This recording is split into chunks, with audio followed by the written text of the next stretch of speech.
Assalamualaikum warahmatullahi wabarakatuh.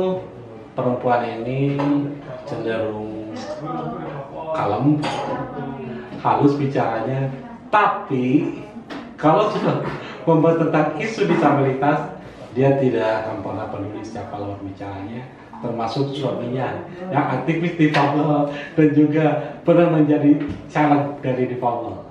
Kenal-kenal langsung dengan Teh Ratna. Kemarin Teh Ratna, kabarnya sehat? Alhamdulillah. Alhamdulillah. Gampang. Alhamdulillah. Sudah lama ya kita tidak bertemu. Iya, makanya itu ternyata sangat kangen sekali pengen ngobrol-ngobrol nih katanya. Apalagi tentang Teh Ratna yang selalu kebarawiri kesadaran kemarin dengan perjuangan hak difabelnya, gitu kan Teh Ratna. Ada kesulitan Teh menjadi wanita difabel dengan posisinya aksesibilitas yang sangat minim sekali gitu kan di setiap daerah terutama di Kota Bandung ini Teh. Sebenarnya ketika bicara perempuan disabilitas juga kan beragam gitu, berbeda juga dengan kebutuhannya, termasuk saya ataupun teman-teman perempuan disabilitas yang lainnya. Ketika bicara tentang saya sebagai perempuan disabilitas, saya secara pribadi selama ini tidak terlalu mengalami kesulitan atau hambatan yang berkaitan dengan aksesibilitas, karena saya masih bisa mengakses semuanya, walaupun dengan pelan-pelan pastinya. Saya tidak bisa seperti orang pada umumnya harus bisa cepat seperti itu Kang Bes. Jadi secara umum saya masih bisa mengikuti teman-teman umum yang lainnya dalam mengakses aksesibilitas seperti itu. Dan keterbatasan Teh Ratna yang polio ya, kaki ya. Polio kaki sebelah.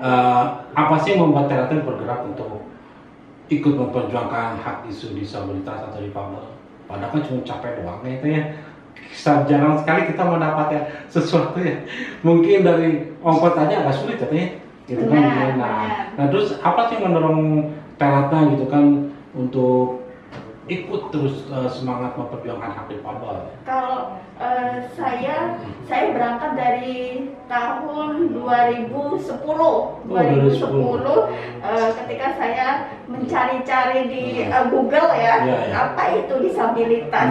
Sehingga pertama kali ketika saya mencari-cari organisasi disabilitas itu, kebetulan yang keluar itu juga HWDI, Himpunan Wanita Disabilitas Indonesia, tapi di pusatnya gitu. Makanya saya cari gitu tentang HWDI. Akhirnya saya langsung nge-linknya itu langsung ke pusatnya, langsung ke HWDI Indonesia dengan Ibu Maulani sebagai ketua umumnya. Jadi disitulah saya mulai memasuki dunia disabilitas gitu, seperti itu. Karena kalau saya melihat itu masih adanya diskriminasi gitu terhadap disabilitas di berbagai aspek, sehingga kita sebagai disabilitas itu harus bergerak juga, harus bersuara, harus memperjuangkan. Kalau bukan kita sebagai disabilitas yang harus pertama bersuara, memperjuangkan, otomatis orang di sekitar kita bisa jadi mereka akan diam ketika melihat disabilitas saja, diam ya ketika haknya sebagai warga negara tidak mendapatkan hak yang sama dengan warga negara yang lainnya, termasuk dalam hal ini adalah perempuan disabilitas. Nah, menyangkut perempuan difabel atau disabilitas pasti tidak lepas dari pelecehan seksual, bullying, atau kekerasan gitu kan ya. Nah, ini menurut pendapat Teh Ratna ini hal yang paling penting salah satunya untuk agar mengurangi setidaknya pelecehan dan sebagainya terhadap difabel atau seperti apa Teh? Dan pemerintahnya itu sendirilah gitu untuk membantu kita gitu.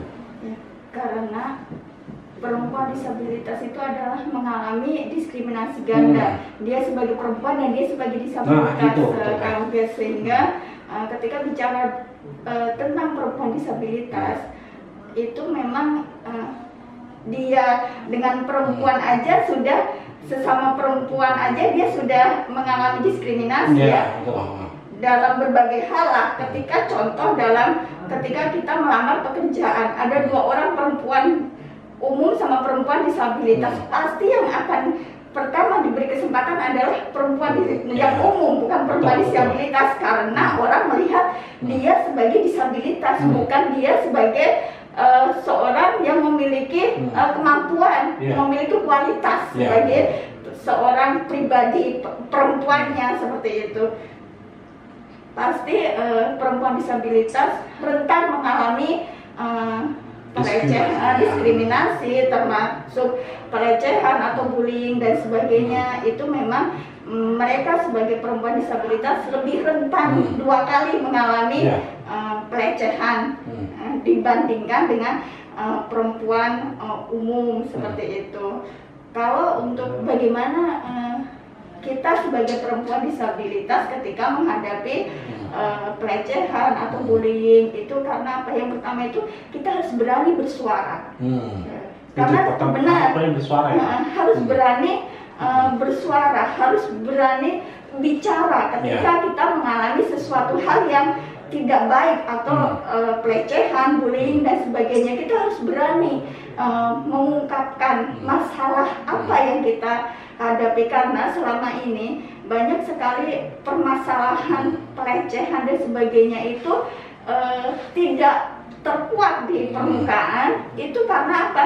Yaitu tidak berani berbicara, tidak berani mengungkapkan. Jadi permasalahan pelecehan itu seperti gunung es aja, seperti itu. Jadi perempuan itu, terutama perempuan disabilitas, mereka akan lebih banyak diam, tidak berani bercerita, dia tidak punya keberanian bagaimana dia mengungkapkan apa yang sebenarnya terjadi pada dirinya, seperti itu kan. Jadi yang pertama adalah kita harus punya keberanian untuk berbicara tentang apa yang terjadi, seperti itu. Jadi jika tidak ada keberanian dari kita, berarti masalah seperti itu akan tertutupi ya Teh ya?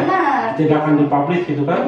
Dan itu akan selalu terulang kembali gitu kan? Itu akan terus berulang terus ketika kita sebagai perempuan, apalagi perempuan disabilitas, ketika mengalami pelecehan itu tidak berani berbicara, tidak berani mengungkapkan permasalahan yang terjadi gitu. Karena seringkali kita sebagai perempuan apalagi perempuan disabilitas itu pasti perasaannya itu lebih sensitif, perasaannya itu lebih peka dibandingkan sesama disabilitas saja. Dengan lelaki, lelaki disabilitas akan berbeda. Teman perempuan disabilitas itu mereka akan lebih pendiam, pastinya akan lebih perasaannya itu lebih sensitif, lebih pemalu untuk mengungkapkan apa yang tidak dia pede, tidak benar, kepercayaan dirinya berbeda. Seperti halnya teman-teman lelaki disabilitas seperti itu. Jadi harus berani mengungkapkan apa yang terjadi pada dirinya, berani berbicara. Tapi masalah tidak percaya diri, minder ya Teh, sebetulnya itu juga yang merasa riskan bagi non-difabel untuk bergaul atau bersosialisasi bersama difabel. Jadi karena merasa, aduh saya takut cinggung nih, gitu kan? Atau misalkan saya takut merasa ada yang tidak enak kata-kata saya. Jadi sebagai kata terata terlebih dari perempuan difabel, sikap seperti apa sih yang dimiliki oleh perempuan difabel saat bersosialisasi dengan masyarakat? Jadi kita sebagai perempuan, apalagi perempuan disabilitas, kita harus memiliki kepercayaan diri, keberanian untuk berbicara, paling tidak keberanian untuk berbicara, mengungkapkan keinginannya, mengungkapkan apa ya yang dia inginkan, apa sih yang sebenarnya dia harapkan dalam hidupnya ya, untuk dirinya dulu, baru dia keluar, dia bisa berbicara, bagaimana dia punya keberanian untuk mengungkapkan keinginannya, terutama ke orang terdekatnya, keluarganya pasti, ke lingkungannya, baru ke masyarakat yang lebih luas seperti itu. Jadi teman-teman itu lebih banyak tidak memiliki kepercayaan diri, itu tidak berani mengungkapkan apa yang ada di dalam hatinya, seperti itu, pemalu seperti itu. Jadi sehingga ketika kita berada di dalam satu lingkungan sosial, kita bergaul dengan sesama masyarakat umumnya, sehingga kita terlihat seperti ada gap aja akhirnya, padahal sebenarnya bikin gap itu sebenarnya kita sendiri, karena kita tidak punya keberanian untuk mengungkapkan. Saya jadi sering kesalahpahaman ya, Benar. misunderstanding gitu kan, komunikasi ya, yang sering salah gitu kan.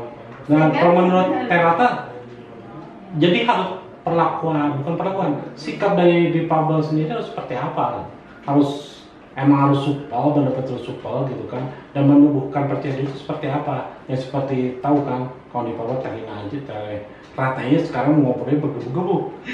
Mengatakan percaya dirinya sudah mau betul-betul emang ada dalam mental kuatnya gitu. Nah, menurut Terata seperti apa untuk kalau difabel? Iya, jadi apa ya? Setiap orang memiliki perasaan yang berbeda. Tidak mungkin saya menyamakan dengan teman yang satunya, Iya, betul. karena berbeda. Prosesnya pun berbeda. Iya. Ketika saya bicara tentang saya dengan saya berbicara dengan teman saya si A, itu akan berbeda. Bagaimana proses proses kepercayaan dirinya terbangun, bagaimana proses keberaniannya terbangun, bagaimana proses dia bisa bersosialisasi di dalam masyarakat berbeda. Kalau jadi setiap disabilitas itu sebenarnya kalau menurut saya itu unik ya. Kita itu istimewa kamu guys. Gitu. Jadi ketika saya bicara berbeda kepercayaan diri saya dengan kepercayaan diri dengan perempuan disabilitas yang lainnya. Saya tidak bisa mengukur tolak ukurnya saya dengan yang lainnya. Prosesnya berbeda. Sama halnya ketika saya bersama teman-teman di dalam satu organisasi, ketika saya bicara seperti apapun, saya nggak bisa menuntut teman-teman saya harus sama seperti saya. Seperti itu. Jadi kita itu harus pelan-pelan, maksudnya saya juga selalu mendorong teman-teman saya di organisasi, teman-teman untuk bisa belajar belajar mempunyai keberanian, kepercayaan diri, seperti itu kan guys. Ya tadi Terata bilang bahwa difabel atau disabilitas itu istimewa. Benar. Tapi apakah harus diistimewakan? Tidak, sama. Seperti itu. Jadi istimewa dalam artian kita itu unik gitu. Karena kita dengan contoh saya dengan Kang Gas pun pasti berbeda kebutuhan saya sama Kang Gas. Saya dengan kita bicara secara umum ya, bukan hanya bicara kita sebagai perempuan disabilitas. Saya dengan teman perempuan yang lainnya pun berbeda kebutuhannya, seperti itu. Jadi itulah maksudnya kita memiliki sebagai keistimewaan sebagai makhluk ciptaan Allah, kita memiliki keistimewaan dengan berbeda kebutuhannya. Ya. Nah, kalau menurut Terata nih, pelecehan, bullying, atau kan misalkan yang paling utama tuh pelecehan seksual kekerasan seksual kepada difabel. Hukuman apa yang sebetulnya harus dilakukan, diberikan agar ada kegirannya oleh pemerintah? Kalau saya, itu tuh harus dikebiri, harus dihukum mati kalau menurut saya. Itu nggak ada akhlaknya. Bukan hanya pelecehan terhadap perempuan disabilitas ya, terhadap perempuan juga seperti itu. Karena kita tidak juga, yang seringkali kita sebagai korban kita yang disalahkan karena dari penampilan kita dari ini. Saya pikir tidak, itu tergantung dari pola pikir orangnya seperti itu. Tapi kalau misalkan kalau misalkan ada pelecehan terhadap perempuan difabel, langsung dikebiri. Sebenarnya ya Kang Gas, pelecehan seksual yang terjadi pada perempuan, termasuk di dalamnya adalah perempuan disabilitas, itu biasanya adalah orang-orang terdekatnya, orang-orang yang memang mengenal dia, seperti itu. Seperti itu, yang seringkali yang akhirnya dia tidak berani mengungkapkannya, tidak berani menceritakan, karena yang melakukannya adalah orang terdekatnya, orang yang mengenal dia. Maka dalam satu keluarga pun ada ya, cerita di berita-berita lah ya gitu, hanya sangat ironis sekali dan sangat prihatin sekali ya. Ini sekarang yang harus diantisipasi agar tidak terjadi pelecehan seksual terhadap difabel, perempuan difabel. Menurut Terata harus seperti apa nih perilaku kita atau sikap kita di dalam lingkungan? Kita pasti ya, kita harus menjaga diri itu pasti. keluarga juga menjaga keluarganya yang perempuan, terutama perempuan disabilitas itu, termasuk bagaimana kita adanya edukasi tentang pendidikan seksual, termasuk apa sih, karena sebagian teman-teman perempuan disabilitas itu tidak paham, tidak semuanya memahami dalam artian kata pelecehan seksual, karena pelecehan seksual itu bukan berarti yang hanya dalam artian kata dilakukan pelecehan seksual, tapi ketika ada seorang laki-laki ketika dia memandang dengan kedua mata yang seperti menggoda itu udah termasuk pelecehan seksual. Semakin lalata dengan kata-kata. Benar. Yang seringkali teman itu tidak paham, karena saya pernah ditanya sama teman, memangnya itu termasuk pelecehan seksual? Iya, karena lelaki itu memandang kita dengan pandangan yang menggoda seperti itu.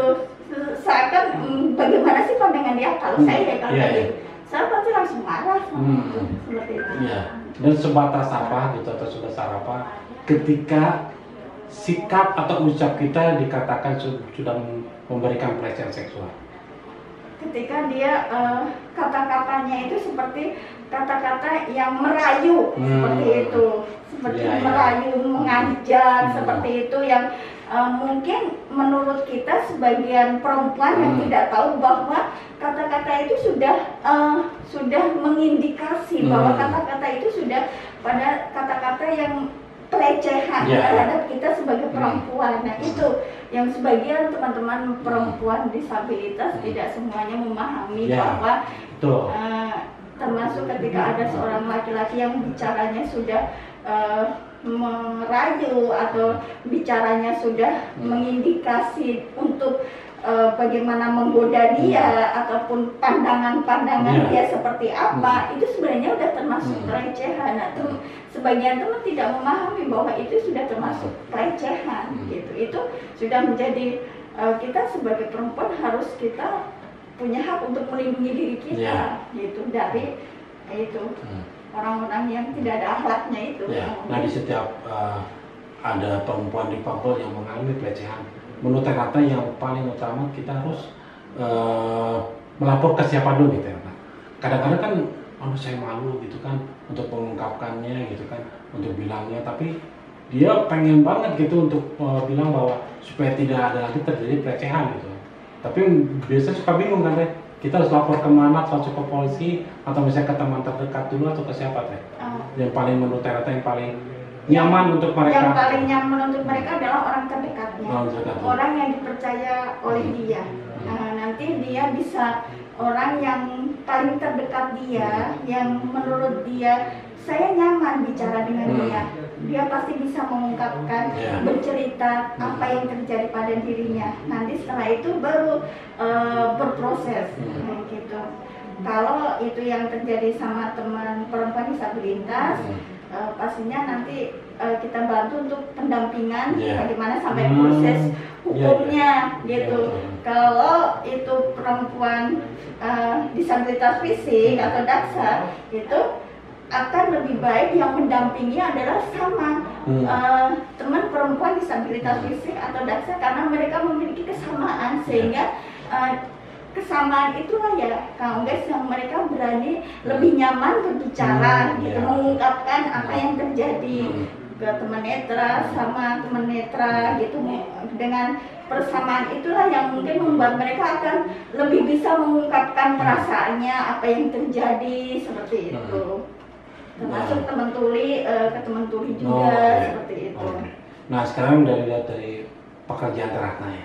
Pekerjaannya kan sekarang di rumah sakit Cicendo ya. Benar. Nah, pernah nggak dilakukan diskriminasi oleh teman sejawat atau mungkin oleh pasien-pasien yang mungkin tidak percaya dengan kondisi teteh, mereka jadi merasa yang lain memilih yang lain gitu? Alhamdulillah selama ini memasuki tahun ke-6 saya menjadi bagian dari Rumah Sakit Mata Cicendo, saya tidak pernah mengalami diskriminasi baik dari teman teman kerja atau teman kantor maupun dari pasien yang saya layani, karena ketika saya berinteraksi dengan pasien adalah itu adalah komunikasi yang lebih diutamakan, bukan bagian dari hambatan saya sebagai disabilitas fisik seperti itu, Kang Guys. Ada nggak hal-hal tertentu yang membuat Teh Ratna merasa kurang apa ya, maksudnya kurang dalam waktu pekerjaan, misalkan kurang mengikuti irama mereka gitu? Kan pasti ada keterbatasnya Teh. Kalau mereka kan misalnya mobilitasnya bisa kemana-mana, sesuka hati. Ada nggak seperti itu Teh? Yang membuat Teh masa terhambat kinerjanya gitu dibandingkan mereka seperti apa? Alhamdulillah tidak ya Kang Guys, karena saya bekerjanya tidak berkaitan dengan fisik. Jadi saya bisa mengikuti irama kerja dari tempat kerja saya gitu, seperti itu. Jadi selama ini tidak mengalami hambatan gitu dalam saya menjalankan tugas saya sebagai pegawai disabilitas di rumah sakit, seperti itu Kang Guys. Nah, sebagai ternyata masih ketua HWD kan, Masih, Bandung ya, benar. Himpunan Wanita Disabilitas Indonesia. Nah, menurut Ternyata pelatihan-pelatihan apa yang sangat penting sekali dilakukan oleh perempuan difabel untuk masa depannya? Nah, kebetulan saya adalah berada di dalam satu organisasi perempuan disabilitas ya Kang Guys, seperti Kang Guys sebutkan tadi, Himpunan Wanita Disabilitas Indonesia HWDI Kota Bandung. Jadi selama ini salah satu program dari HWDI Kota Bandung adalah pemberdayaan perempuan disabilitas, bagaimana perempuan disabilitas itu bisa berdaya, bisa mandiri secara finansial. Jadi memberi motivasi, memberikan dukungan kepada perempuan disabilitas agar dia bisa mengembangkan bakat sama minatnya. Karena apa? Karena tidak semua perempuan disabilitas memiliki kesempatan untuk bisa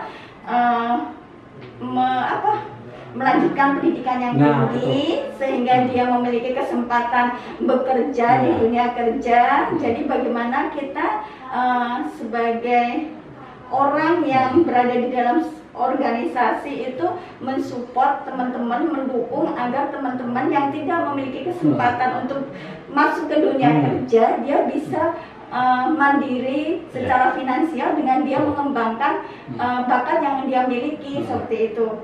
Kalau untuk pelatihan itu tergantung dari minat dan bakat teman-teman disabilitas, Kang Guys. Jadi kalau teman disabilitas di HWD itu kita pelatihannya craft, seperti itu, pelatihan membuat kue dan sebagainya, seperti itu. Jadi alhamdulillah sebagian besar pengurus HWD Kota Bandung itu adalah orang-orang yang sudah bisa menjadi trainer, memberikan pelatihan kepada teman perempuan disabilitas yang lainnya, dan sudah menghasilkan karya yang bisa punya nilai jual, seperti itu. Nah, karya yang bernilai jual seharusnya bisa dijual di mana-mana, Teh. Benar. Nah, untuk difabel sendiri mungkin ada kesulitan, Teh? Benar. Jadi teman-teman perempuan disabilitas itu selama ini sudah bisa menghasilkan karya, tapi mengalami kesulitan dalam pemasarannya, dalam penjualannya.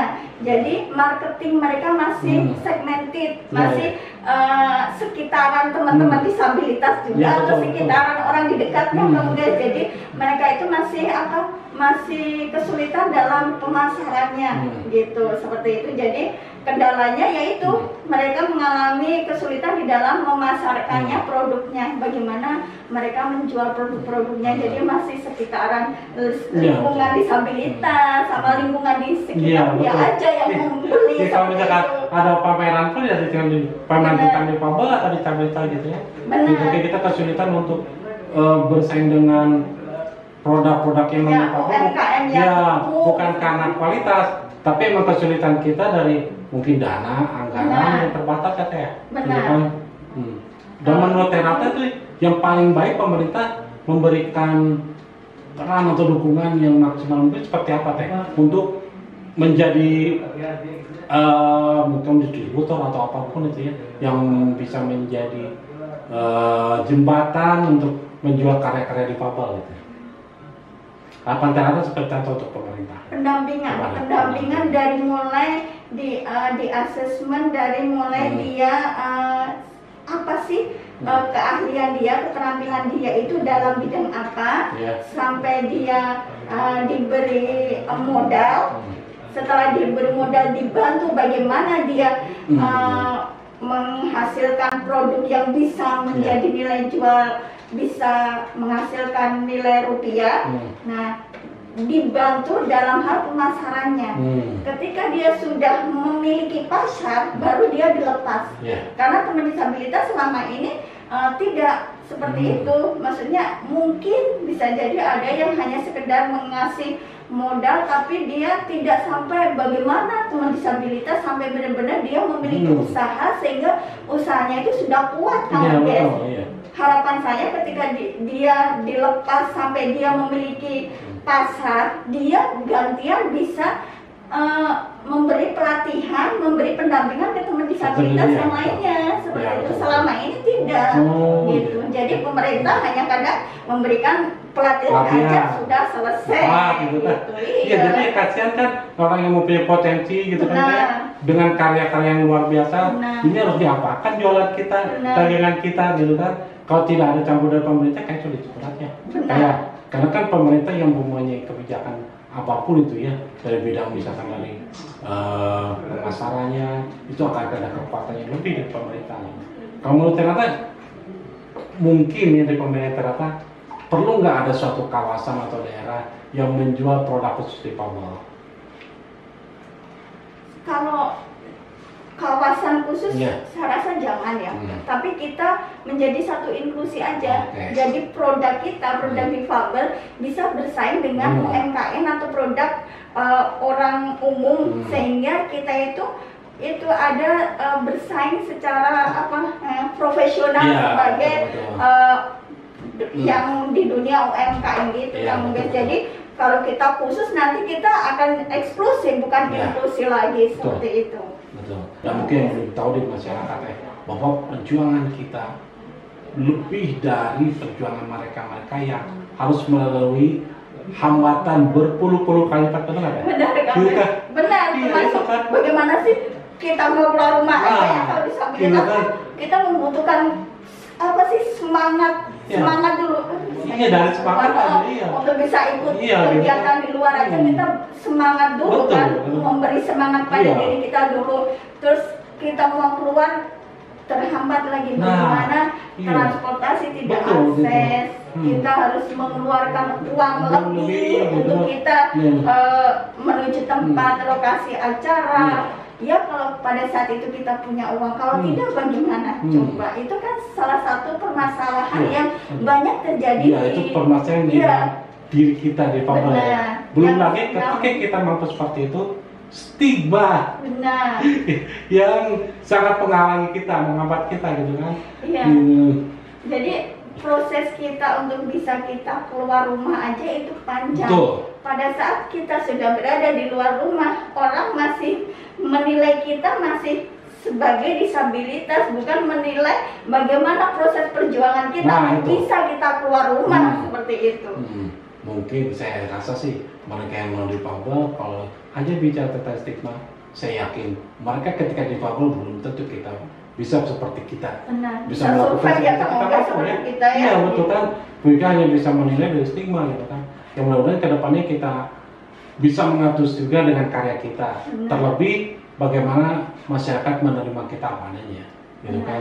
Janganlah sekali-sekali menilai manusia dari kekurangan karena ada stigma dari kedifabelan kita. Nah, gitu kan. Bukan dari kedisabilitasan kita, tapi mereka melihat kemampuan kita, karya kita, bahwa kita memiliki nilai yang sama dengan mereka seperti itu. Betul. Ya. Tapi karena waktu sudah habis, kita coba lagi seru nih. Seru ya Kang Ben. Kita udah lebih dari 30 menit sampai 40 menit. Karena podcast itu paling 40 menit, 30 menit. Insya Allah sesi kedua mungkin kita bisa menggali lagi dengan seorang suami Terata ya. Betul-betul aktivis HAM, dan Terata ini sebenarnya guru saya loh. Saya malu juga. Kita menjadi bukan menginterogasi Terata ya, tapi kita berbagi ya. Untuk kedepannya supaya lebih baik lagi gitu untuk memotivasi kawan di Papua yang lain. Mudah-mudahan kita terus Semangat ya. Harapan saya nanti saya bisa nih membawa teman-teman saya perempuan disabilitas untuk dibawa ke sini. Siap. Mudah-mudahan. HWD oke pasti kita schedule kata. Iya. Itu akan lebih seru. Karena yang saya tahu HWD itu punya berbagai macam karya dari berbagai macam kehidupan dan juga dari berbagai macam semangatnya gitu kan. Dari HWD ini, Himpunan Wanita Disabilitas Indonesia yang sering dianggap lemah. Benar, perempuan Mempunyai disabilitas. kekuatan luar biasa. Nanti kita nyanyi juga perempuan difabel. Benar. Disabilitas. Benar. Jangan kamu guys, kita kan pernah jadi paduan suara. Iya, guys. pernah. Ternyata ada beberapa teman ini pernah menjadi backing vokal. Backing vokal Kang Oges. Iya, yang calon kan kita jadi backing vokal lagi di podcast di Pawal Banget. Benar itu Iya, kan bisa siap. diagendakan. Oke, harus Saya membawa diagendakan. teman-teman disabilitas Siap. saya ke sini. Oke, ide yang bagus, Teng. Oke, kita harus pernah terpaksa mengakhiri dulu dan kayaknya ternyata mau ngajak saya makan. Oh, terbalik. Bisa terbalik. Karena kita lama tidak bertemu ya Kang Iya, Oges, karena gitu. Masa pandemi ini benar pandemi ini memisahkan saya dengan teman-teman Iya, makanya. disabilitas. gitu. Oke, kita schedulekan kita di sini ya. Oke, siap semua. Kawan difabel, kita akhiri dulu. Insya Allah ke depannya kita akan memudahkan sesuatu yang lebih dengan Teratan dan HWDI-nya. Wassalamualaikum warahmatullahi wabarakatuh.